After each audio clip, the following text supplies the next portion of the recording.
everyone, my name's Adele. I'm a first-year grad student in the SLP program at Edinburgh University, and I'm going to read a book with you today. So I like to carry my books in my gray backpack. It's a little bit shiny. You can't see it on the camera though. And let's see what book I have. So the book I'm going to be reading today is called Being Wendy by Fran Drescher. So when we open up this book, on the first 2 pages, there's a map of Boxville. So Boxville is where the story is set. So here we can see some stores in Boxville. This is Boxville Square. This is a school. We have Box Factory, and then lots of houses. Some trees on the side too. Deep in a valley sits the tiny town of Boxville. And all the people who live there fit very comfortably in the boxes they wear.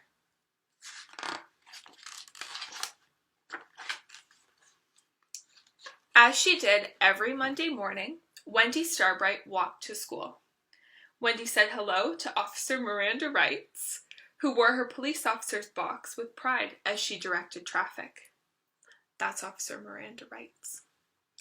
She smiled at Willie Walkenpoop as he held on tightly to many leashes. Look at all the dogs with boxes too.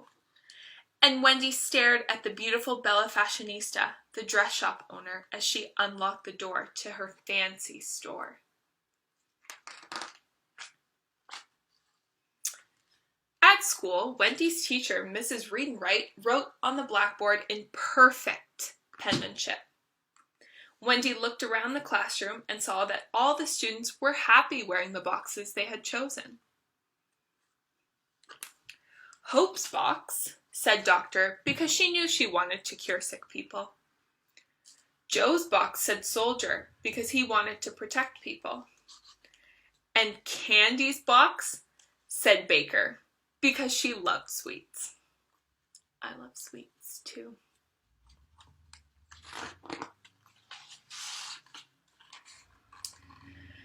But Wendy didn't want to be labeled anything at all. She wiggled in her box. If only she could take it off. Why did she have to wear this boring brown box anyway? I don't think I'd like to wear a box. Would you like to wear a box?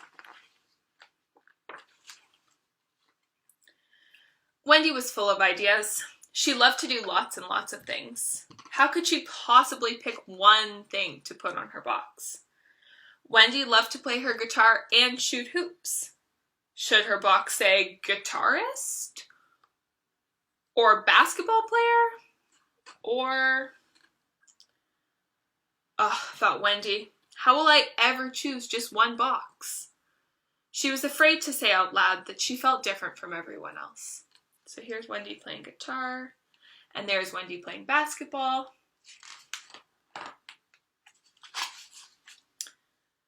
Just after dinner that night, Wendy asked her mother, "Do you ever wish you weren't wearing your mom box?"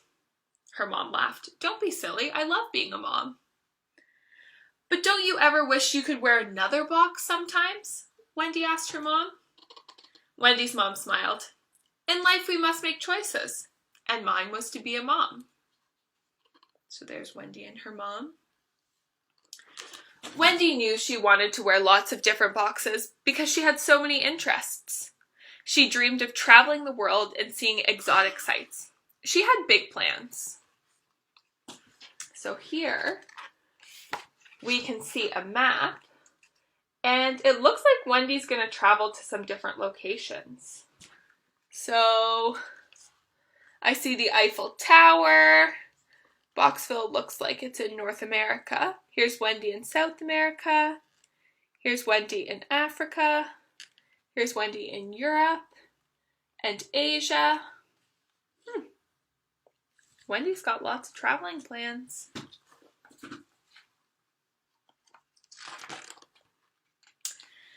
She imagined herself meeting with foreign leaders, working for world peace. She thought about running marathons. Sometimes she wanted to be a great writer.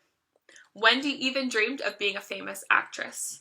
How could she do all of these exciting things if she had to wear just one box? She couldn't.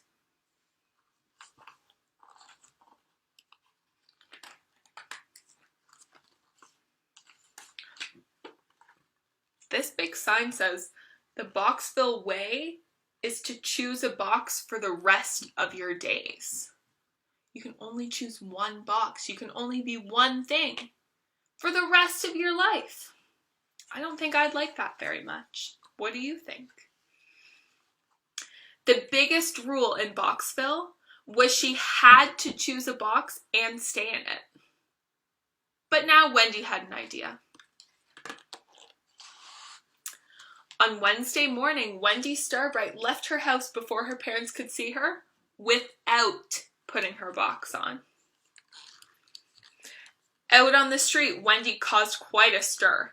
Officer Miranda Wrights blew her whistle, but Wendy kept walking. Willie Walk-and-Poop's dogs barked and howled, but Wendy kept walking. And Bella Fashionista covered her eyes, but Wendy kept walking. So here we see Willie Walk-and-Poop. There's a nurse. Bella Fashionista, she's covering her eyes like this. We have the banker. Mrs. Redenbright, the teacher. Police officer, she's blowing her whistle and telling Wendy to stop. Wendy is not stopping. We have the florist who's shocked. The balloon seller, also shocked. And the dogs are chasing Wendy.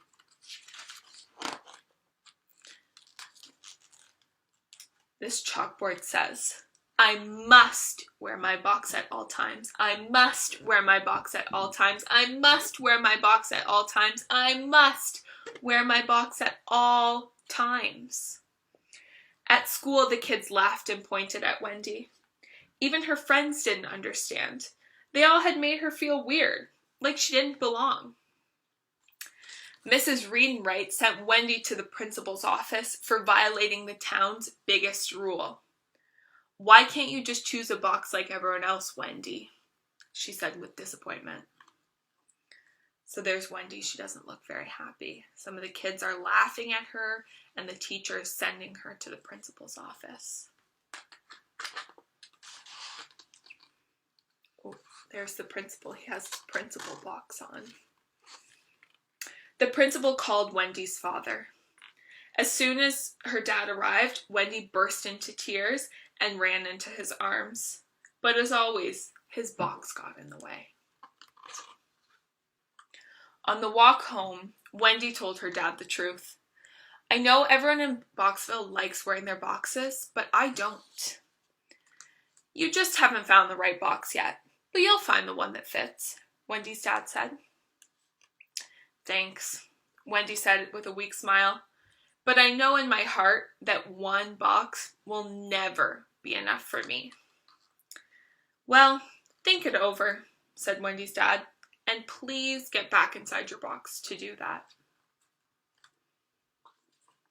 There's even people kind of yelling at them when they're walking home. Doesn't seem very nice to me. Wendy tried to take her dad's advice, but the more she thought about it, the more she hated thinking inside the box. She would never fit in at school, at home, or in Boxville. Being different was lonely, but she couldn't be any other way. She was different. Wendy ripped off her box once more. She took a deep breath and went downstairs to try talking with her parents again. So there's Wendy thinking on her bed inside her box. But she's like, I can't think inside of the box. Her whole family was in the kitchen, but something was very different about them. They were out of their boxes. "What's going on?" Wendy asked. "Well, we did some thinking too and decided that you're right," said her mom.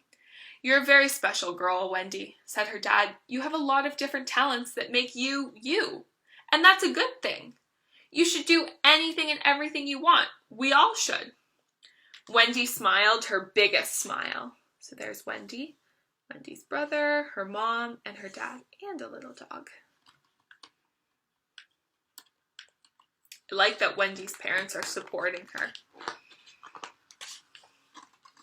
Later that day, the whole Starbright family left the house without their boxes. Wendy happily waved to their Boxville neighbors.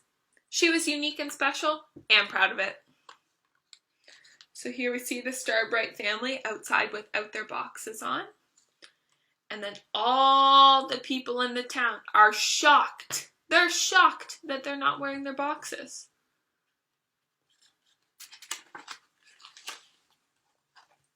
Soon after, the Starbrights packed up their stuff into their now empty boxes, loaded up the car, and left Boxville for a new town called Freedom Land.